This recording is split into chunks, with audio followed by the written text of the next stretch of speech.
আমরা সাধারণ চোরদের দেখেছি যে তারা ব্যাংক থেকে টাকা পয়সা বা স্বর্ণ লুট করে থাকে, কিন্তু আজ এই মুভিতে এমন কিছু টপ লেভেলের চোরদের কথা বলবো যারা উড়ন্ত প্লেন থেকে একদম দুরন্ত গতিতে 3000 কেজি গোল্ড চুরি করে নেয়।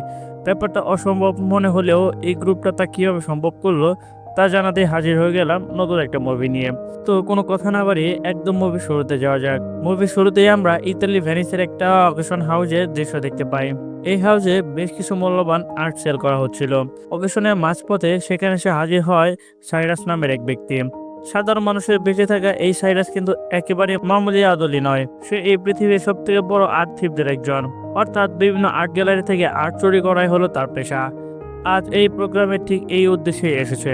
তবে এই মিশনে সে একা নয়, তার সঙ্গে আছে এক্সপার্ট টিম। এই টিমের মেম্বার প্রত্যেকটি চুরিবিদ্যা কোনো না কোনো ক্ষেত্রে এক্সপার্ট।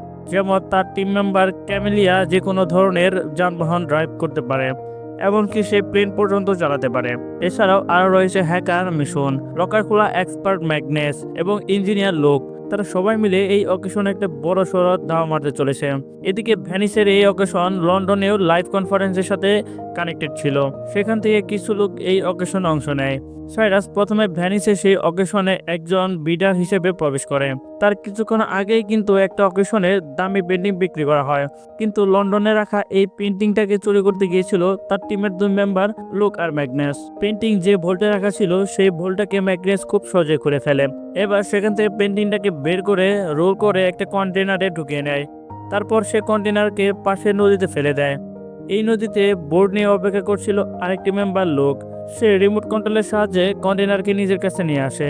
এভাবে তারা প্রায় $12 মিলিয়ন ভ্যালুর একটা পেন্টিং চুরি করে ফেলে। কিন্তু সবথেকে বড় খেলাটা দেখাতে চলেছে সাইরাস। নিজে ভ্যানিসে সেই অকেশনে হঠাৎ হাজির হয়। পৃথিবীর সবথেকে ফেমাস ডিজিটাল আর্টিস্ট অ্যানট নামের এই ব্যক্তি একটা মাস্ক পরে এই অকেশনে অংশ নিয়েছিল। এই দুনিয়ার কেউই তার আসল পরিচয় জানে না, কারণ সে একজন অ্যানোনিমাস আর্টিস্ট। তাই এখানে সে মাস্ক পরেই হাজির হয়। অ্যানট আসার পরই সবার সামনে হাজির হয় তার তৈরি একটা এনএফটি মাস্ক। এই এনএফটি মাস্ক মূলত অসংখ্য ক্যামেরাতে তৈরি করা। এর মধ্যে থাকা এআই ক্যামেরাগুলো সহজে নিখুঁত ছবি তৈরি করতে পারে। এমনকি যার মুখে মাস্কটা লাগানো থাকবে তার কল্পনা অনুসারে ডিজিটাল আর্ট তৈরি করতে পারবে। তো বুঝতে পারছো যে এই এনএফটি অকেশনের সবচেয়ে দামি জিনিস হতে চলেছে। এখন বিট শুরু হওয়ার পর অন্যরা সবার সাথেই সাইরাসও দাম হাঁকাতে থাকে। এমনকি সে $20 মিলিয়ন অকেশন করে এই ডিভাইসটিকেও কিনে নেয়। এদিকে এত কিছুর মধ্যে পুরো সময়টা তার দিকে নজর রাখছিল ইন্টারপ্রো অফিসার এবি। এবি বেশ কয়েকবার সাইরাসকে ধরতে গিয়ে ব্যর্থ হয়েছিল। সে জানতো যে সাইরাস এই অকেশন কোনোভাবে মিস করবে না, তাই আগে থেকেই সে পুরো জায়গাটা অনেকগুলো ক্যামেরা লাগিয়ে রাখে। এই ক্যামেরাগুলো দিয়ে সে সাইরাসের উপর নজর রাখতে শুরু করে। তাকে এনএফটি কিনতে দেখে সে বুঝে যায় যে সাইরাস মনে কোনো একটা মাস্টার প্ল্যান করছে। ঠিক তার অনুমানটাই সত্য প্রমাণ হয় যখন সাইরাসের টিম মেম্বার মিন্টুর একটা বাটন প্রেস করে। তার এই বাটন প্রেস করার সাথে সাথেই ছোট একটা বিস্ফোরণের মতো শব্দ হয়, যার ফলে পুরো অকেশন হাউসের লাইটগুলো বারবার জ্বলতে নিভতে শুরু করে। হাউসের ভিতরে থাকা অনেক অতিথি ভয় পেয়ে সেখান থেকে বের হওয়া শুরু করে। অন্যদিকে মিশন এসে অ্যানটকে বলে, স্যার আসুন, আমরা আপনাদের নিরাপদ জায়গায় পৌঁছে দিচ্ছি। কিন্তু সাইরাস এসে বলে সে তো এইমাত্র $20 মিলিয়ন দিয়ে এই এনএফটি মাস্ক কিনলো, তাহলে এই ডিভাইসের অ্যাক্সেস কোডটাও তার এখনই লাগবে, কারণ অ্যাক্সেস কোড ছাড়া কেউ এই ডিভাইস চালাতে পারবে না। তো সাইরাস চালাকি করে কোড শেয়ার করার জন্য এই নেটকে নিজের এয়ারটেলে আসতে বলে, কিন্তু তার কাছে আসলে কোনো এয়ারটেল ছিল না। সে এই নেটকে নিয়ে নিজের একটা বোটে ওঠে আর ওই বোটে চালাতে শুরু করে। তার টিমের এক্সপার্ট ড্রাইভার ক্যামেলিয়া। অন্যদিকে লন্ডনে সেই পিটিং শুরু করার পর লুক আর ম্যাগনেসও পাকার পার হয়ে যায়। এদিকে এবিএসি দেখতে পায় অকেশনের রুম থেকে সাইবার আর এনএচ গায়েব। তখন বুঝতে পারে সাইরাস এনএফটির অ্যাক্সেসের জন্য এনএটকে ধরে নিয়ে গেছে। তখন সেও নিজের একটা বোটে গিয়ে নদীতে নেমে পড়ে।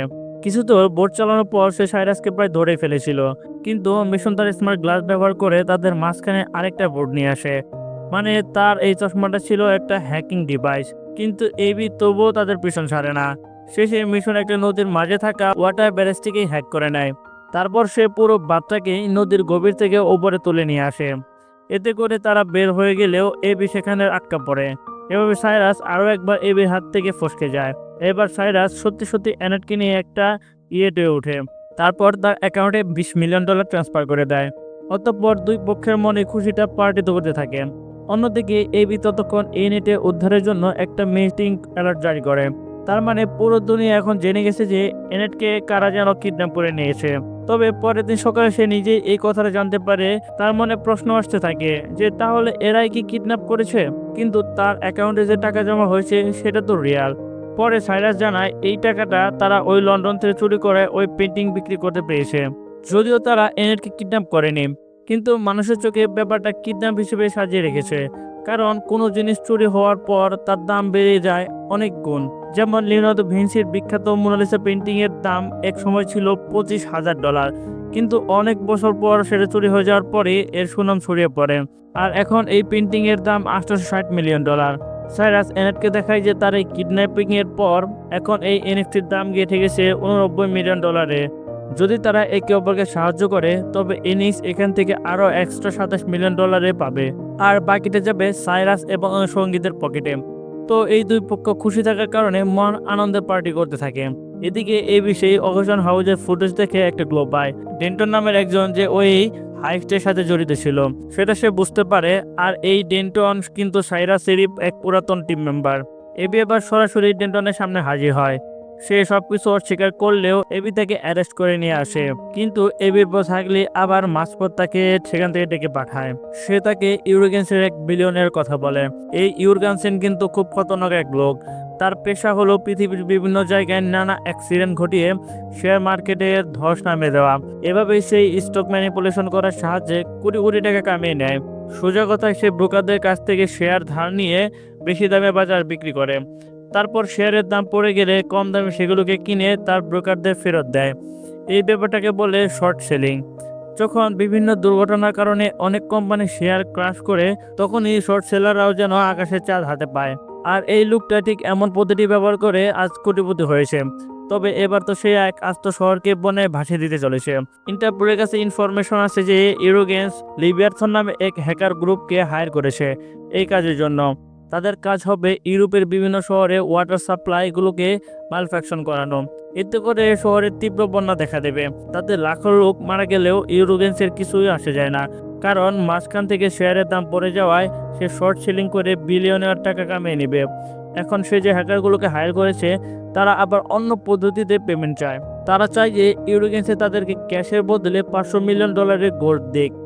আর সেও তাদের কথা রাজি হয়ে লন্ডন থেকে সুইজারল্যান্ডে গোল্ড পাঠানোর পদ্ধতি নেয়। এতটুকু বলার পরেই এবি আসলে বুঝে যায় হেক্সলি আসলে কি বলতে চাইছে। সে বলতে চায় এই গোলগুলো যদি হ্যাকারদের কাছে না পৌঁছায় তাহলে তারা ইউরোগেন্সের ডিল ক্যান্সেল করে দেবে।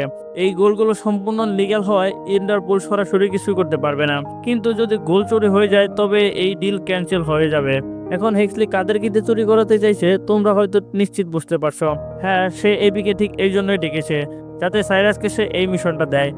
এবি কিন্তু প্রথমে হেক্সিকে কথায় রাজি হয় না, কিন্তু হাজারো মানুষের জীবন বাঁচানোর জন্য অবশেষে তাকে রাজি হতেই হয়। তো এবার সে সরাসরি সাইরাসের সামনে এসে হাজির হয়। সাইরাস কিন্তু তাকে দেখে মোটেও অবাক হয় না, কারণ এর আগেও অনেকবার এই বেতার লোকেশন পেয়ে গিয়েছিল। এখানে আমরা জানতে পারি যে তাদের মধ্যে একটা ছোটখাটো রিলেশনশিপ ছিল, কিন্তু সেই সময় তারা কেউ কারো পরিচয় জানতো না। যাই হোক, এবি তাকে বলে লন্ডন থেকে যে পেন্টিং তারা চুরি করেছে তার প্রমাণ ইন্টারপোলের কাছে আছে। তাই যদি সাইরাস এই ডিলে রাজি না হয় তাহলে তার সাঙ্গপাঙ্গ সমেত তাকে জেলে পাঠাতে হবে।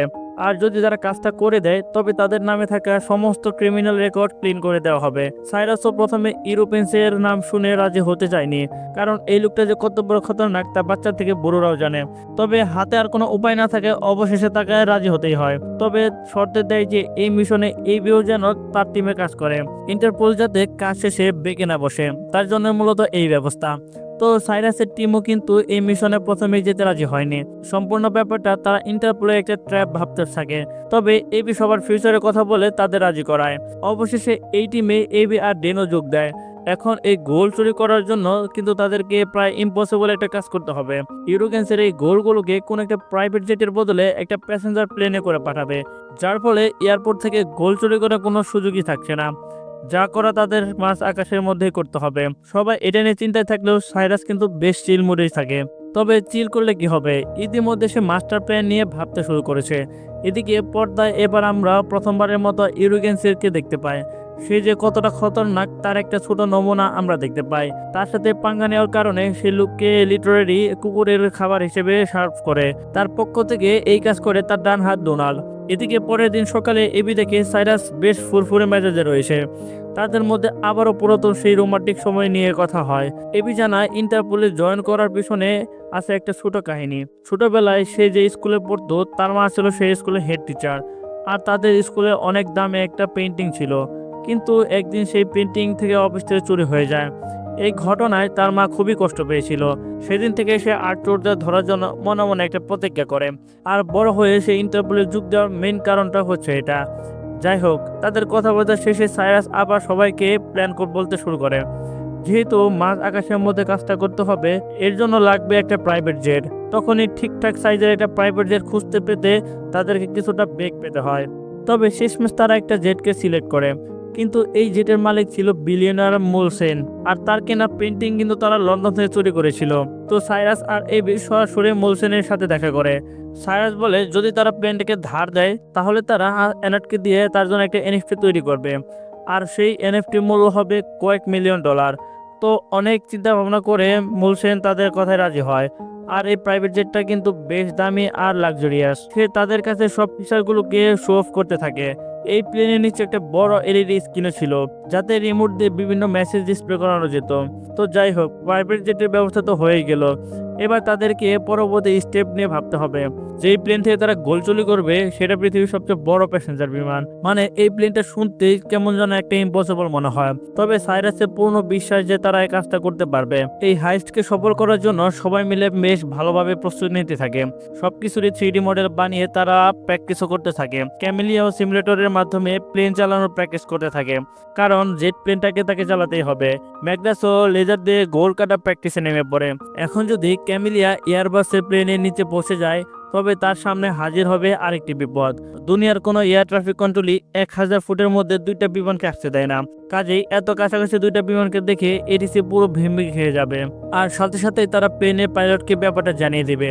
ফলে সাইরাসের হাইস্ট প্ল্যানও মাঝে মারা যেতে পারে। তাই তারা আটলান্টিক মহাসাগরের কাছে খুব নির্জন একটা এরিয়ার এই কাজ করার সিদ্ধান্ত নেয়। তার উপর বাড়তি সতর্কতা হিসেবে মিশন পিএসআইডি নামের এক ডিভাইস বানাতে শুরু করে।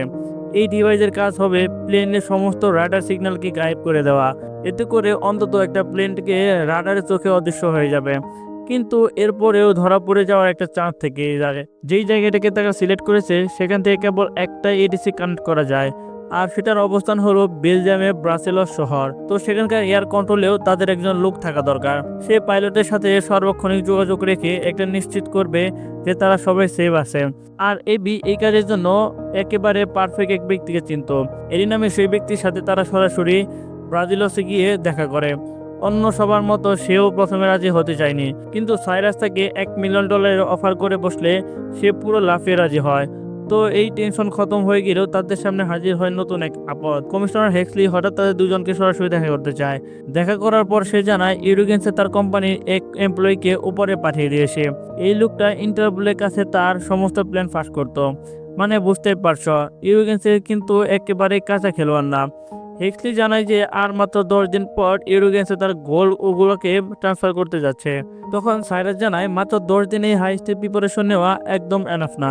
তখন হেক্সলি তার পুরো টিমকে জেলে ভাত খাওয়ানোর হুমকি দেয়। তখন সাইরাসের জবাব দেয় সে এইসব কোনো কিছু কেয়ার করে না, তবে শুধুমাত্র সাধারণ মানুষ আর এবির কথা ভেবে রিস্ক নিয়ে হলেও সে কাজটা করবে। এরপরের দিনই হঠাৎ তারা টিভিতে একটা নিউজ দেখে। নিউজে বলা হয় স্পেনের রাজধানী মাদ্রিদের ওয়াটার সিস্টেম হ্যাক হয়ে গেছে, যার ফলে হ্যাকাররা আর্টিফিশিয়ালভাবে বন্যা সৃষ্টি করে রাস্তাঘাট একেবারে ভাসিয়ে দিয়েছে। আর তাতে ইতিমধ্যে 13 জন লোকও মারা গেছে। আসলে এটা ছিল কেবলমাত্র একটাই ডেমো, যা হ্যাকার গ্রুপ ইউরোগেন্সের দেখাতে চেয়েছিল। সে জানতে চেয়েছিল যে লিবিয়াথন আসলেই তার ডিমান্ড পূরণ করতে পারবে কিনা। তবে ডেমো দেখার পর তার সন্দেহ দূর হয়ে যায়। এদিকে এই সব কিছু দেখে সাইরাস তার টিমদেরকে বলে, তোমরা সবাই আরেকবার ভেবে দেখো, এই পথটা কিন্তু আমাদের জন্য মৃত্যুপথ হয়ে উঠতে পারে। সে একাই কিছু একটা করবে বলে সবাইকে জানায়, কিন্তু কেউ তাকে একা ছেড়ে দিতে চায় না। তাছাড়া সাধারণ মানুষের জীবন বাঁচানোর জন্য তারা এই কাজটা করবেই। তো ফাইনালি সবাই মিলে আবারও পূর্ণ উদ্যমে প্র্যাকটিসে নেমে পড়ে। সাইরাস লোককে তাদের এনএফটি ডিভাইসের সব ক্যামেরা খুলে প্লেনে বিভিন্ন জায়গায় লাগাতে বলে। কারণ এই ক্যামেরাগুলোর সাহায্যে প্লেনের বাইরে সবকিছু খুব ভালোভাবে দেখা যাবে, যা বিশাল সেই প্লেনের নিচে পারফেক্টভাবে জেট প্লেনটাকেও লক করার জন্য কাজে আসবে। তো এইভাবে শেষ হয়ে যায় আমাদের প্রথম এপিসোড। আমাদের সেকেন্ড এপিসোড খুব দ্রুতই চলে আসবে। সে পর্যন্ত আপনারা কমেন্ট করে জানাবে যে আমাদের প্রথম এপিসোড আপনাদের কেমন লেগেছে। সবাই শেষ পর্যন্ত ভালো থাকবেন, সুস্থ থাকবেন। পরবর্তী এপিসোড খুব শীঘ্রই চলে আসবে। আল্লাহ হাফেজ। হ্যালো বন্ধুরা, আগের ভিডিওতে আমরা দেখেছিলাম সাইরাস কিভাবে একটা এনএফটি মাস্ক চুরি করে নেয় এবং সাইরাসের দলের লোকেরা কয়েক মিলিয়ন ডলারের একটা পেন্টিং চুরি করে। কিন্তু পরবর্তীতে তারা একটা বড় ধরনের শিকার করতে চায়, তা হলো উড়ন্ত প্লেন থেকে 5 টন সোনা চুরি। বিষয়টা একটু অদ্ভুত হলেও তারপরও সাইরাস সেই কাজটাই করে দেখাবে। তো আজকের এই এপিসোডে আমরা সেটাই দেখাবো। তাহলে আর দেরি কিসের, চলেন ভিডিও শুরু করা যাক। আর হ্যাঁ, আগের এপিসোড যারা এখনো পর্যন্ত দেখেননি তারা অবশ্যই উপরে আই বাটন থেকে দেখে আসবেন। সাইরাস লুককে তাদের এনএফটি ডিভাইসটি সব ক্যামেরা খুলে প্লেনের বিভিন্ন জায়গায় লাগাতে বলে, কারণ এই ক্যামেরাগুলোর সাহায্যে প্লেনের বাইরে সবকিছু খুব ভালোভাবে দেখা যাবে, যা বিশাল সেই প্লেনের নিচে পারফেক্টভাবে জেট প্লেনকেও লক করার জন্য কাজে আসবে। পাশাপাশি প্লেনটিকে অদৃশ্য করার জন্য হলেও মেটাল প্লেটও লাগাতে হবে। তো লোক সাইরাসের কথা মতো কাজগুলো করতে শুরু করে দেয়। ইতিমধ্যে মিশন তার পিএসআইডি ডিভাইসটি বানিয়ে ফেলে, কিন্তু এই ডিভাইসটি আবার দেখতে একদম বোমার মতোই। এবির কথায় সেটাকে আলাদা আলাদা পার্ট করে সবাইকে দিয়ে দেয়। এই পার্টগুলোকে পরবর্তীতে তারা আবারও প্লেনের ভিতরে অ্যাসেম্বল করবে। এভাবে সবকিছু ঠিকঠাক হয়ে যাওয়ার পর তারা চুরি করার জন্য একদম রেডি হয়ে যায়। প্ল্যান মোতাবেক শুধুমাত্র ক্যামেলিয়া বাদে সবাই এয়ারবাসে প্লেনের টিকিট কেটে নেয়, কারণ জেট প্লেনটাকে শুধুমাত্র ক্যামিলিয়া প্লেনের নিচে নিয়ে আসবে। আর তাদের প্ল্যান ছিল মাঝের কোনো এক এয়ারপোর্টে খারাপ আবহাওয়ার কথা বলে প্লেনকে ল্যান্ড করানো। এছাড়াও রাডার সিস্টেম থেকে প্লেন গায়েব থাকায় কেউ ব্যাপারটা টেরও পাবে না। অন্যদিকে এটিসি থেকে প্লেনটাকে গাইড করার জন্য তো হ্যারি আসেই। তো ইমার্জেন্সি ল্যান্ডিং করার সময় তারা যাবতীয় গোল চুরি করে জেট নিয়ে পালাবে, এমনটাই ছিল তাদের প্ল্যান। তারা তাদের প্ল্যান অনুযায়ী সেই চুরি করার দিনে সবাই টিকিট কেটে যাত্রী সেজে প্লেনে আলাদা আলাদা ক্লাসে সিটে বসে পড়ে। তাদের কয়েকজন ইকোনমিক ক্লাসে এবং বাকিরা বিজনেস ক্লাসে টিকিট কেটেছিল। গোল্ডের ভোল্টটি প্লেনের নিচে কার্গো কম্পার্টমেন্টে খুব হাই সিকিউরিটির মধ্যে রাখা ছিল। অন্যদিকে ক্যামেলিয়া ও জেট প্লেনটাকে নিয়ে ধীরে ধীরে এয়ারবাস প্লেনের দিকে রওনা হয়। এদিকে প্লেনে ওঠার পর সাইরাস জানতে পারে লুক তাদের সাথে আসেনি, কারণ শেষ মুহূর্তে ভয় চুটে শেষে পালিয়েছে। এখন লোকের কাছেও কিন্তু পিএসআইডি ডিভাইসটি কিছু অংশ ছিল, এখন তাকে ছাড়াও এই ডিভাইসটি কাজ করবে না। কিন্তু বুস্টার না থাকায় সিগন্যাল জ্যাম করার জন্য ককপিটে খুব কাছে ডিভাইসটিকে ফ্রিজ করতে হবে। তখন এবি একাই এই কাজের দায়িত্ব নেয়। এদিকে মিশন কিন্তু ইতিমধ্যে প্লেনের সব ক্যামেরাগুলো হ্যাক করে নিয়েছিল। সে জানায় যে কয়েকটা লোক প্লেনে বিভিন্ন জায়গায় বসে নজর রাখছে, অর্থাৎ এদেরকে ফাঁকি দিয়ে হাইস্ট করা এত সহজ হবে না। তো কিছুক্ষণের মধ্যেই প্লেনের মাঝ আকাশে বসে যায়। তখন সবাই একে একে ওয়াশরুমে যাওয়ার ভান করে ডিভাইসের বিভিন্ন পার্ট সেখানে রেখে আসে। অতঃপর এই বিও সবার শেষে সেই ডিভাইসটাকে অ্যাসেম্বল করে ফেলে, কিন্তু হঠাৎ করে হাত থেকে ডিভাইসটা মাটিতে পড়ে সব পার্ট আলাদা হয়ে যায়। এদিকে ক্যামিলিও কিন্তু জেট প্লেন নিয়ে এয়ারবাস প্লেনটাকে কাছাকাছি পৌঁছে গিয়েছিল, তাই ব্রাজিলিসের রাডার সিস্টেম তার উপস্থিতি টের পেয়ে যায়। তবে এদিকে এটিসি টাওয়ারে বসে থাকা হ্যারি পাইলটদের কিছু জানায়নি, যার ফলে এটিসির আরেকটা এমপ্লয়ি হঠাৎ দুটো প্লেনকে খুব কাছাকাছি দেখে চমকে যায়। তখন হ্যারি সেটাকে সিস্টেম গ্লিচ বলে হেসে উড়িয়ে দেয়। এদিকে এবি সেই সিস্টেম জ্যাম করা মেশিনটি লাগাতে দেরি হচ্ছিল, তবে সাইরাস এসে তাকে সাহায্য করলে অবশেষে তারা ডিভাইসটি লাগিয়ে ফেলে। অন্যদিকে ক্যামিলিও সফলভাবে প্লেনটির নিচে নিজের প্লেনটি লক করে নেয়। অন্যদিকে এটিসি থেকেও সিগন্যাল জ্যামিং এর কারণে প্লেনটা গায়েব হয়ে যায়, ফলে ওই মহিলাও ব্যাপারটাকে তারা ভুল হিসেবে ধরে নিয়ে নিজের কাজে মন দেয়। এদিকে রাডার সিগন্যাল না থাকার পরেও এটিসির কিন্তু প্লেনের পাইলটের কানেকশন ছিল। সেখান থেকে হ্যারি তাদেরকে জানায় জুরিক এয়ারপোর্টে এখন ল্যান্ডিং করার জন্য উপযুক্ত নয়, কারণ সেখানে আকাশে আবহাওয়া হঠাৎই খারাপ হয়ে গেছে। তাই প্ল্যান অনুসারে হ্যারি তাদের কাছে একটা ছোট এয়ারপোর্টে ল্যান্ড করার আদেশ করে, আর পাইলটও তার কথা মেনে নিয়ে প্লেনটাকে ডাইভার্ট করে ফেলে। এদিকে সাইরাসের কথায় ক্যামিলিয়া জেট প্লেনের নিচে থেকে সরে যায়। অন্যদিকে প্লেনের ভিতরে সাইরাস সবাইকে সিগন্যাল দেয় যে এখনই তাদের হাইস্ট করার সময়। তার কথায় ডেন্টন অসুস্থ হওয়ার ভান করে সেখান থেকে হোস্টেসকে ডেকে নেয়। এই ফাঁকে সে গ্যাসের একটা কনস্টার ম্যাগনেসের হাতে তুলে দেয়। এই ক্যানিস্টারের সাহায্যে লেজার তৈরি করে ভল কাটা যায়। তো ম্যাগনেস তার কাজ সারতে খুব সাবধানের সাথে কার্গো কম্পার্টমেন্টে ঢুকে পড়ে। অন্যদিকে মিশন প্লেনের ওয়াইফাই অফ করে দেয়। এর মধ্যে পাইলটরা হঠাৎ অ্যানাউন্স করে যে খারাপ আবহাওয়ার জন্য তারা কাছের একটা এয়ারপোর্টে ল্যান্ড করতে যাচ্ছে। এই কথা শুনে ডোনাল্ড সহ ইউরোগেন্সের লোকেরা যেন গা ছাড়া হয়ে ওঠে। এরপর তারা বিস্কেট থেকে পিস্তল বের করতে থাকে। তখন সাইরাস বুঝতে পারে এবার হয়তো হাইস্ট হয়ে যাওয়ার ব্যাপারটা এরা টের পেয়ে গেছে। কিন্তু যদি এখনই তারা কার্গো কম্পার্টমেন্টে ঢুকে পড়ে তাহলে ম্যাগনাস হয়তো কাজ সারতে পারবে না। এদিকে ইউরোগেন্সের ডান হাত ডোনাল্ড সরাসরি পিস্তল হাতে ককপিটের দিকে এগিয়ে যায়। হঠাৎ তারা প্লেনটাকে হাইজ্যাক করে সুইজারল্যান্ডের দিকে নিয়ে যেতে চাইছিল, আর ডোনাল্ড এক এয়ার হোস্টকে জিম্মি করে ককপিটে ঢুকতে চায়।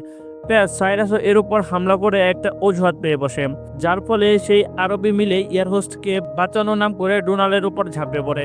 তখন তাদের সাথে ইউরোগেন্সের লোক দিয়ে শুরু হয় এক তীব্র ফাইট। এই ফাইটের উভয় পক্ষে একে অপরকে সমানভাবে টেক্কা দিতে থাকে। ফাইটের এক পর্যায়ে টেলিফোনের তার দিয়ে সাইরাসকে প্রায় শ্বাসরুদ্ধ করতে যায়, কিন্তু ডোনাল্ড তখন সেই তার গলা পেঁচিয়ে ধরে। তবে এবি এসে সেই উপর হামলা করলে সাইরাসকে ধাক্কা দেয়, আর সাইরাস তখন একটা ট্রলির উপর গিয়ে পড়ে। তারপর ওই ট্রলির সাথে এক সিঁড়ি দিয়ে নিচে নামতে থাকে। এভাবে দুই দলের মধ্যে বেশ কিছুক্ষণ ধরে হাতাহাতি চলে। শেষমেশ সাইরাস একটা দরজার উপর ডোনাল্ডের মাথা ঢুকিয়ে তাকে অজ্ঞান করে ফেলে। এইভাবে এবি এসে দুইজন মিলে তিনজনকে ধরাশোয়া করে। এদিকে ম্যাগনাস কিন্তু ততক্ষণে লেজার ব্যবহার করে বল কেটে ফেলছে।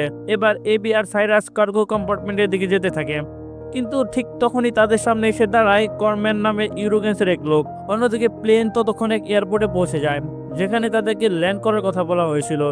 এয়ারপোর্টে রানওয়ে দেখে পাইলট মাথায় আকাশ ভেঙে পড়ে, কারণ এই রানওয়েতে পুরোপুরি বরফে চাদরে ঢাকা। তখন তাদের হাতে এই এয়ারপোর্টে ল্যান্ড করা ছাড়া কোনো উপায় নেই, তাই পাইলটরা বরফের মধ্যে প্লেনটাকে ল্যান্ড করতে থাকে। মাটিতে নামার পর রানওয়ে পিচ্ছিল হয়ে যাওয়ার কারণে প্লেন বারবার পিছলে যাচ্ছিল। এছাড়াও দুই পাশে জমে থাকা বরফে প্লেনের দুই পাখা ধাক্কা খেতে থাকে। তবে এত কিছুর পরে প্লেনটা 180 ডিগ্রি ঘুরে ল্যান্ড করতে সক্ষম হয়। অন্যদিকে জেট প্লেনটার তুলনামূলক ছোট হওয়ার ক্যামিলিও খুব সহজেই সেটাকে ল্যান্ড করায়। এদিকে সাইরাস আর এবি ধরা পড়ার পর তাদেরকে নিয়ে কার্গো কম্পার্টমেন্টে যায় করম্যাক। সেখান থেকে তারা ম্যাগনেসকেও ধরে ফেলে। এরপর হঠাৎ তাদের কাছে ইউরোগেন্সের ফোন আসে। তখন তারা তাকে জানায় যে কিছু চোর তাদের উপর গোল্ড চুরি করতে এসেছে, কিন্তু সবকিছু এখন তাদের কন্ট্রোলে আছে এবং তাদের গোল্ডও সেফ রয়েছে। তখন ইউরোগেন্সার বলে, এই বাটপারকে আমার কাছে নিয়ে আসো, আমি এদের যথাযথ শাস্তি দেব। তখন তার লোকেরা সাইরাস এবি এবং ক্যামিলিওকে জেট প্লেনে তুলে গোলগুলোকে তারা একই প্লেনে লোড করে ক্যামিলিয়াকে ইতালির উদ্দেশ্যে প্লেন চালাতে বলে। তারপর তারা সরাসরি ইউরোগেন্সার বাড়ির উদ্দেশ্যে রওনা দেয়। এদিকে এই খবরটা হেক্সলির কাছে পৌঁছে গেলে সে প্লেনটাকে দ্রুত লোকেট করতে বলে, কিন্তু প্লেনের বাইরে মেটাল থাকার কারণে রাডার সিগন্যাল তাকে ধরতে পারছিল না। তবে ক্যামিলিয়া হঠাৎ মারাত্মক এক আইডিয়া বের করে। সে প্লেনটাকে বারবার এদিক সেদিক দোলাতে থাকে, যার ফলে প্লেনের উপর লাগানো প্লেটগুলো মুহূর্তের মধ্যে খুলে যেতে শুরু করে। ইউরোগেন্সের লোকেরা সেই জায়গায় স্বর্ণের বারগুলোর ভারের কারণে এমনটা হচ্ছিল। তারপর প্লেটগুলো খুলে পড়ার রাডার এক প্লেনের সিগন্যাল ধরা পড়ে। আর হেক্সিও এই খবর পাওয়ার সাথে সাথে নেটোকে কন্ট্যাক্ট করতে বলে, কারণ সে যে কোনো মূল্যে এই গোলগুলোকে ইউরোগেন্সের হাতে পড়তে দেবে না। তাই প্লেনের ভিতরে এবি থাকা সত্ত্বেও নেটোর সাহায্যে সেই প্লেনটাকে শুট ডাউন করার সিদ্ধান্ত নেওয়া হয়। এই জন্য তাদেরকে বলে যে এই প্লেনে কিছু টেরোরিস্ট আছে, আর তাদের কাছে ইনফরমেশন পেয়ে তৎক্ষণাৎ নেটোর দুই ফাইটার জেটও রওনা দেয়। সেই প্লেনগুলো কাছাকাছি গিয়ে তারা পাইলটকে আইডেন্টিটি কনফার্ম করতে বলে, কিন্তু ইউরোগেন্সের লোকেরা কোনোভাবেই ক্যামিলোকে কথা বলতে দেয় না। এদিকে এটিসি থেকে হ্যারি নেটো অফিসারকে জানায় যে এই প্লেনে সিভিলিয়ন আছে। তখন সে অফিসার হেক্সিকে কন্ট্যাক্ট করে, কিন্তু তবুও সে প্লেনটাকে সুযোহন করার সিদ্ধান্ত অটল থাকে। এবার তার কথায় নেটো 60 সেকেন্ডের একটা ওয়ার্নিং দেয় আর মিসাইল রেডি করতে থাকে, যার কারণে অবস্থার বেগতিক দেখে এবিএ এবং সাইরাস ইউরোগেন্সের লোকদের উপর হামলা পড়ে। তখন তাদের মধ্যে আবার এক ফাইটিং শুরু হয়। বেশ কিছুক্ষণ চলে এই ফাইটিং, অবশেষে প্লেনের দরজা খোলা যায়। তখন এই লোকগুলো প্লেন থেকে ছিটকে পড়ে যায়। তখন এবি রিমোট কন্ট্রোল দিয়ে প্লেনের এলইডি স্ক্রিনে লেখে যে এই প্লেনে সিভিলিয়ন আছে। তারপর অনেক কষ্টে তারা রিমোট দিয়ে দরজাটা বন্ধ করে, আর ক্যামিলিও প্লেনে মারাত্মক স্টারে পুরোটা উল্টো অবস্থায় উড়াতে থাকে। এই মেসেজটা তখন নেটোর নজরে আসে, আর যার কারণে তার প্লেনটাকে শুট না করে ফিরে যায়। কিন্তু ককপিটে তখন ইউরোগেন্সের আরেকটা ডান হাত করম্যাক ছিল। সে ক্যামিলিওকে মারধর করে প্লেনটাকে ল্যান্ড করতে বলে। তখন ক্যামিলিও প্লেনটাকে নিয়ে তীব্র গতিতে এক নোজ ড্রাইভ দেয়। আচমকা এই ড্রাইভ দেওয়ার কারণে ককপিটে বাড়ি খেয়ে অজ্ঞান হয়ে যায়, আর এই ড্রাইভ দিতে গিয়ে ক্যামিলিওর হাতটা মচকে যায়। এবার এবি এবং সাইরাস কোনোভাবে প্লেনটাকে কন্ট্রোল করার চেষ্টা করতে থাকে, কিন্তু প্লেনের পাখা এক প্লেট আঘাত আনার ফলে প্লেন আর ব্যালেন্স হারিয়ে ফেলে, যার ফলে প্লেনটা খুব দ্রুত নিচের দিকে ক্র্যাশ হতে থাকে। এদিকে ইউরোগেন্সের বাড়িতে তার সাথে দেখা করতে এসেছিল লিবিওনাথের গ্রুপের হ্যাকার টিম। সে তাদেরকে কথা দেয় যে আর কিছুক্ষণের মধ্যে তাদের সামনে গোল্ড নিয়ে এসে হাজির হবে, কিন্তু সেটা যে এভাবে আসবে না তা তারা কল্পনা ভাবতে পারেনি, কারণ জেট প্লেনটা লিটারারি একটা বাড়ির সামনে এসে ক্র্যাশ করে বসে। মানে এত কাহিনী করার পরও শেষমেশ গোলগুলো তার হাতে এসে পড়েছে। তবে প্লেন ক্র্যাশ করার পরেও সাইরাস এবং তার সঙ্গীরা বেঁচে যায়। কিন্তু ইউরোগেন্সের উপর পিস্তল হাতে তাদের দিকে এগিয়ে আসে। অন্যদিকে লিবিথিয়ানো যখন জানতে পারে যে ইন্টারপোল তাদের পিছনে লেগে গেছে, তখন তারা এই ডিল থেকে সরে যায়। তখন ইউরোগেন্স তাদের লিডারকে সবার সামনে গুলি করে উপরে উঠিয়ে দেয়। এরপর সে এবি এবং সাইরাসকে জিজ্ঞাসা করে, তোমাদের মধ্যে ইন্টারপোল এজেন্টকে? এখানে এবি উত্তর দেওয়ার আগে সাইরাস জানায় যে আমি ইন্টারপোল এজেন্ট। ইউরোগেন্স তাকে তৎক্ষণাৎ হামলা করতে যায়, কিন্তু ইতিমধ্যেই হেক্সলির নেতৃত্বে ইন্টারপোল ফোর্স সেখানে এসে পড়ে। এবার তাদের সামনে ইউরোগেন্স পুরো ভালো সাজার এক নাটক করতে থাকে। সে বলে, এই লোকগুলো জেট চিন্তা করে আমার বাড়িতে অনুপ্রবেশ করেছিল, তাই আমি নিজেকে ডিফেন্স করার জন্য গুলি চালিয়েছি। কিন্তু সে তো আর জানতো না যে তার সামনে দাঁড়িয়ে আছে সাইরাস নামে এক মাস্টারমাইন্ড। সাইরাস আর এবি ধরা পড়েও ম্যাগনেস কিন্তু ভেঙে পড়ে গিয়েছিল। অন্যদিকে মিশনার ডেন্টন তখনও সেই এয়ারবাসে ছিল। যখন ইউরোগেন্স লিবিয়াথনের এজেন্টকে গুলি করে, সেই দৃশ্যটা ক্যামেরায় রেকর্ড করা হয়। পাশে প্রেশন অবস্থায় পড়ে থাকা প্লেনটার গায়ে কিন্তু অনেকগুলো ক্যামেরা লাগানো ছিল, তাই সাইরাসের কথা এই ক্যামেরা দিয়ে মিনসুর পুরো ব্যাপারটা রেকর্ড করে নেয়। আর এবার সাইরাস সবার সামনে গিয়ে ভিডিওটা ফাঁস করে দেয়। তখন ইন্টারপোল ফাইনালি ইউরোগেন্সের ক্রাইম এভিডেন্স পেয়ে তাকে অ্যারেস্ট করে ফেলে। এভাবে ভালোই সবকিছু শেষ হতে পারত, কিন্তু এবি হঠাৎ জানতে পারে যে হেক্সি তাদের প্লেনটাকে শুট করার আদেশ দিয়েছিল। আর সাথে সাথে তাকে এক থাপ্পড় মেরে ইন্টারপোল এজেন্ট থেকে রিজাইন করে নেয়। তারপর কি হবে তা তো আর তোমরা নিশ্চয়ই আন্দাজ করতে পারছো। ফাইনালি এবি সাইরাসের টিমে যোগ দিয়ে তাদের একজন হয়ে ওঠে। আর কয়েক সপ্তাহ পর সাইরাস হঠাৎ তাকে একটা সারপ্রাইজ দেয়। যে লোকেরা ছোটবেলা তার স্কুল থেকে পেন্টিং চুরি করেছিল, সাইরাস তাকে খুঁজে বের করেছিল, আর সেই পেন্টিংটা সে নিজে এবিকে ফিরিয়ে দেয়। শুধু তাই নয়, সাইরাস এবার তার কাছে রিভিল করে সবচেয়ে বড় টুইস্ট, আসলে গোল্ড কিন্তু তাদের হাত থেকে একেবারে ফসকে যায়নি, বরঞ্চ তার কথায় ম্যাগনাস আগেই সেই নকল গোল্ড বার তৈরি করে রেখেছিল। আর ঠিক সেম টাইপের একটা ভোল্টে তার নকল গোলগুলোকে একই প্লেনে কার্গোতে পাঠায়। অর্থাৎ ম্যাগনেস যখন ভোল্টে খুলতে গিয়েছিল, তখন সে আসল বোল্টকে সমুদ্রে ফেলে দেয়। তারপর নকল ভোল্টগুলোকে সে কার্গো কম্পার্টমেন্টে রেখে দিয়েছিল। মানে হেক্সলি আসলে সেই নকল গোলগুলোকে হাতে পেয়েছে। শুধু তাই নয়, লুক আসলে তাদেরকে ছেড়ে যায়নি, বরং সে দাঁড়িয়েছিল ঠিকঠাক মতো সমুদ্রে ফেলা গোলগুলোকে রিসিভ করতে। এত বড় মাস্টারমাইন্ড প্ল্যান করেছিল সাইরাস, তা আমরা কখনোই ভাবতে পারিনি। এই প্ল্যান দেখে এবি একদম অবাক হয়ে যায়। তো এবি এবার সাইরাসকে পুরো টিমের সাথে একত্রিত হয়। তারপর তারা সমুদ্র থেকে রিমোট কন্ট্রোলের সাহায্যে ভোল্টটাকে উদ্ধার করে। অর্থাৎ তাদের প্রত্যেকে এখন কোটি কোটি টাকার মালিক। তাই তারা সকলে মিলে মনে খুশিতে পার্টি করতে থাকে। আর এদিকে সাইরাস আর এবির মধ্যে নতুন রিলেশনশিপ গড়ে ওঠে। ফাইনালি এক পারফেক্ট এন্ডিং এর মধ্যে দিয়ে গল্পটা এখানে শেষ হয়। তো কেমন লাগলো আমাদের মুভি এক্সপ্লেনেশনটি? তো যদি ভালো লেগে থাকে তাহলে অবশ্যই চ্যানেলটা সাবস্ক্রাইব করতে ভুলবেন না, আর আপনার প্রিয় মতামত অবশ্যই কমেন্টস করে জানাবেন। তো ভিডিওতে লাইক এবং একটা শেয়ার করে আপনার প্রিয় বন্ধুকে দেখার সুযোগ করে দেবেন। তো নতুন ভিডিও আসা পর্যন্ত সবাই ভালো থাকবেন, সুস্থ থাকবেন। আল্লাহ হাফেজ।